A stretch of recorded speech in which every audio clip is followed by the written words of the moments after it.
शांति से और सुख से व्यतीत होना चाहिए। अपनी आध्यात्मिक चेतनाओं को इतना प्रबल करना है, क्योंकि देखिए जो आप हैं वो कभी मरता ही नहीं है। बस ये जिस प्रकार वस्त्र बदलते हो इस प्रकार चोला बदलो।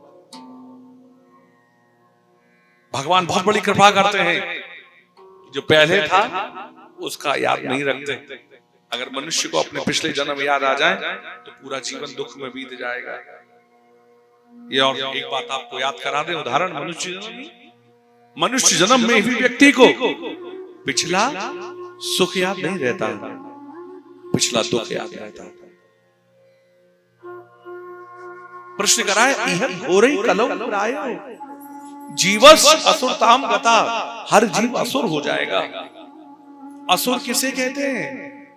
असुर उसे कहते हैं जो अपनी ही इंद्रियों की पूर्ति करने के लिए दिन रात प्रयत्न करता है। और आपको एक बात स्पष्ट कह दें, इस संसार का समस्त कंचन कामनी, समस्त धन, समस्त ऐश्वर्य अगर एक भी व्यक्ति को मिल जाए, जितना भी संसार में धन है, सारा ऐश्वर्य, कंचन कामनी, कल तो जो भी कुछ है वो सब कुछ एक व्यक्ति को मिल जाए, तो भी उस व्यक्ति की मनोकामनाओं को पूर्ण नहीं किया जा सकता। तो ये तो निश्चित है कि कामनाओं को पूर्ण केवल संतोष से किया जा सकता है। निवेदन कर रहा, आगे प्रश्न का उत्तर देते हैं। आगे सीधा ही प्रश्न कर दिया, भगवान कृष्ण प्राप्ति कर्म शश्वत तत्साधन तत्पदाधुना। ऐसा साधन बता दीजिए, ऐसा साधन बता दीजिए भगवान कृष्ण ही मिल जाए।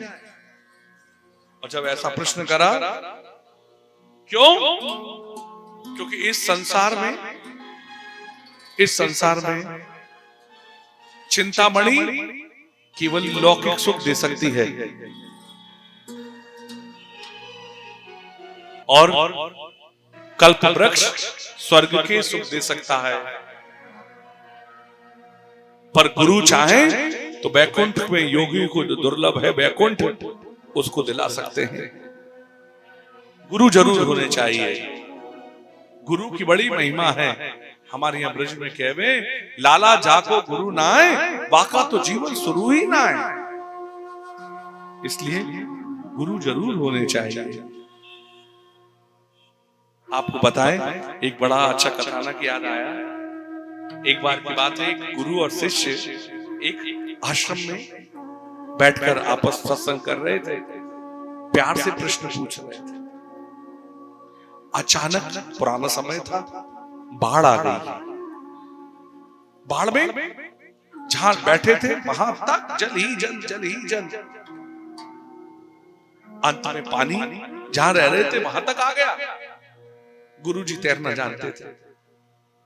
गुरुजी ने अपने शिष्य से कहा, मेरा हाथ, जल्दी से मेरा हाथ पकड़ ले। 2 बार कहा, 3 बार कहा, जल्दी से हाथ पकड़, मैं पार कराता हूं, जल्दी से हाथ पकड़, मैं पार कराता हूं। ऐसी बाढ़ मैंने बहुत देखी है, जल्दी से हाथ पकड़, मैं पार कराता हूं। पर शिष्य सुन नहीं रहा। इतना जब 3-4 बार कहा, शिष्य ने नहीं सुना,